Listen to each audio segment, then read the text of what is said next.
Assalamualaikum warahmatullahi wabarakatuh. Kembali lagi bersama saya Trino Payanda selaku peserta pendidikan kepemimpinan pengawas angkatan 4 tahun 2023 di lingkungan BKPSDM Kota Lubuk Linggau. Kali ini saya akan memaparkan terkait dengan agenda 3, yaitu pembelajaran tentang pelayanan publik, komunikasi tentang pelayanan, kemudian digitalisasi, manajemen mutu, dan lain sebagainya. Ada 7 agenda, ada 7 modul di agenda 3 ini. Ada 7 modul pembelajaran di agenda 3 ini. Dan kali ini saya akan memberi judul paparan saya terkait agenda 3, yaitu membangun pelayanan publik unggul berbasis digital, efektif, dan kreatif di lembaga pemasyarakatan.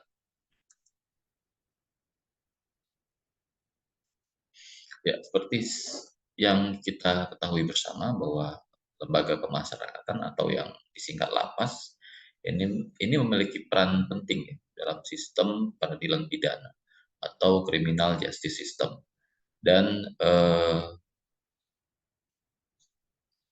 sebagai komponen akhir di situ ada kepolisian, kemudian kejaksaan, pengadilan, dan terakhir itu lapas. Jadi lapas ini istilahnya tuh kalau bahasa kasar ya pembuangannya ya, sebagai komponen akhir dari criminal justice system atau sistem peradilan pidana. Namun seringkali lapas ini dihadapkan pada tantangan dalam memberikan pelayanan publik yang unggul, yang mana kita ketahui bahwa sekarang semuanya sudah zaman digitalisasi ya. Masyarakat menuntut semua pelayanan cepat, tepat, akurat, tidak bertele-tele, dan mudah, gratis pula ya. Itu yang dituntut oleh masyarakat. Nah, dalam esai ini akan saya bahas isu mengenai bagaimana membangun pelayanan publik yang berbasis digital, efektif, dan kreatif di lembaga pemasyarakatan. Mengapa saya memilih isu ini adalah karena transformasi digital ini dapat meningkatkan efisiensi dan efektivitas dalam pengelolaan khususnya pelayanan itu sendiri ya. Sementara masih terdapat kesenjangan dalam adopsi teknologi di lingkungan ini. Dalam artian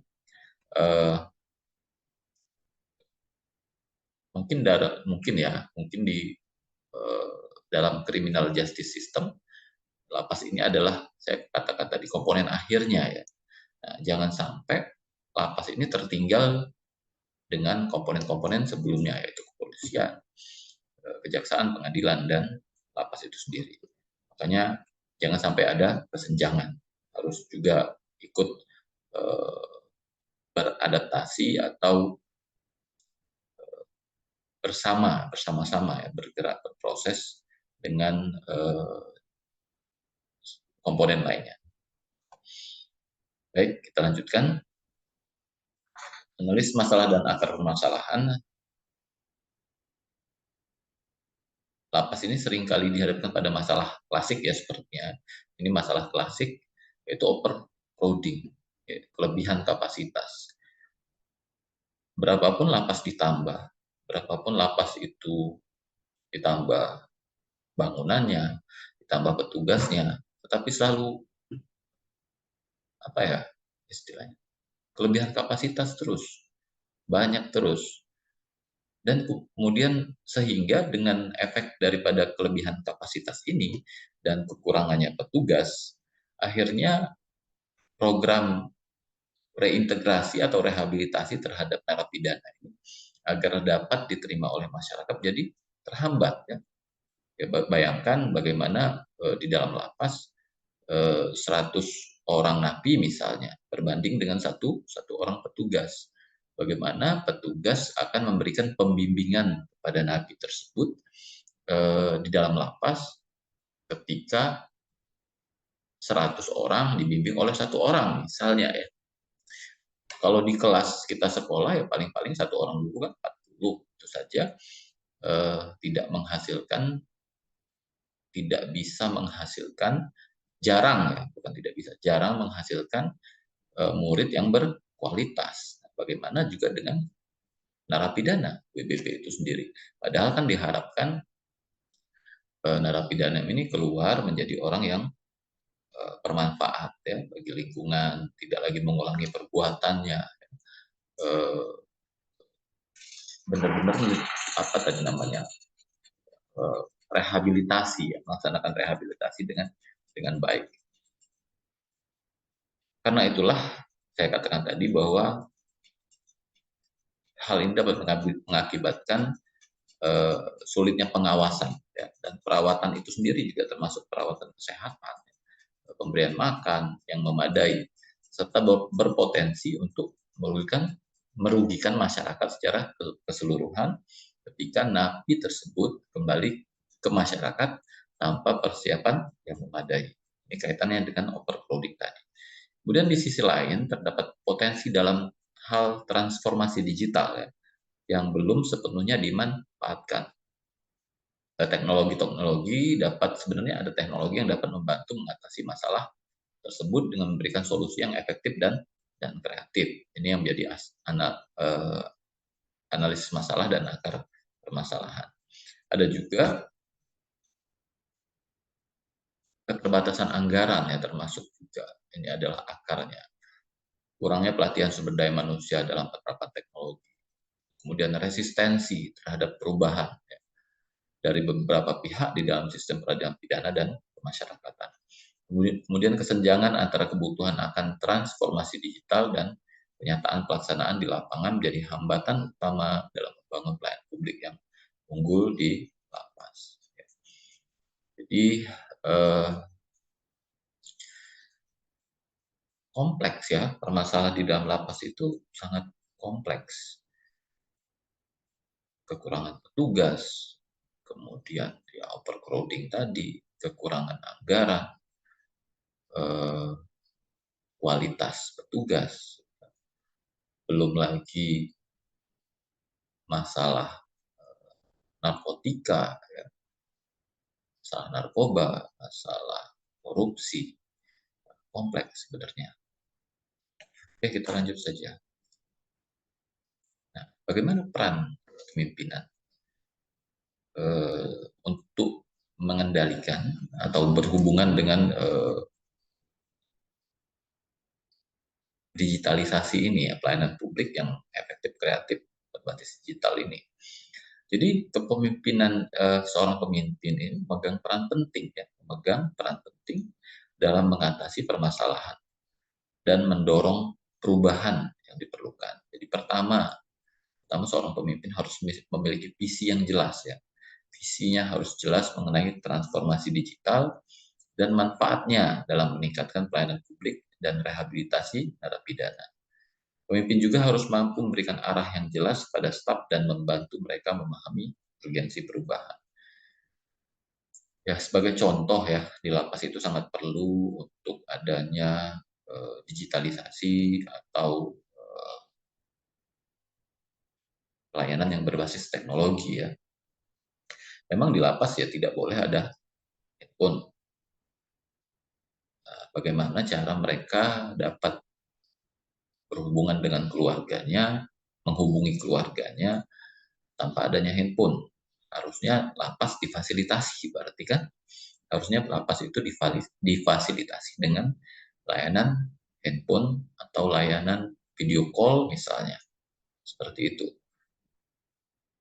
Agar mereka bisa menghubungi dengan keluarganya di rumah. Hal ini penting ya. Dukungan keluarga bagi seorang narapidana ini sangat penting. Orang tua misalnya, istrinya di rumah, anaknya di rumah, yang harus mendukung program rehabilitasi si WBP-nya tersebut. Kalau tidak pernah dihubungi, jadi nanti si WBP merasa tidak memiliki arti dalam hidup dia sendiri, tidak termotivasi untuk berbuat berubah menjadi orang yang baik. Makanya perlu dukungan digital juga terkait layanan-layanan seperti itu. Ya. Kemudian di dalam lapas juga perlu alat-alat yang canggih ya, karena kriminal ini biasanya otaknya satu langkah di depan ya, di depan petugas. Jadi si WBP ini atau orang oknum masyarakat di luar dengan segala cara memasukkan benda yang dilarang, ya, misalnya handphone atau narkotika. Nah, di lapas ini harus punya alat untuk eh, mendeteksi hal-hal seperti itu, ya, guna antisipasi, ya, guna antisipasi barang-barang terlarang untuk masuk ke dalam. Itu yang peran yang pertama. Kemudian kedua, jadi pemimpin ini harus mendorong investasi dalam infrastruktur teknologi dan pelatihan sumber daya manusia. Jadi tidak hanya teknologinya yang memadai, tapi eh, sumber daya manusianya juga harus memiliki kapabilitas, ya, kemampuan untuk mengoperasionalkannya. Selain itu juga ya sumber daya manusia terkait juga karakter, sifat, perilaku ya, harus juga di-upgrade, ditingkatkan. Dengan cara apa? Pelatihan yang memadai akan membantu staf dalam memahami dan mengadopsi teknologi dan lebih cepat dan efektif.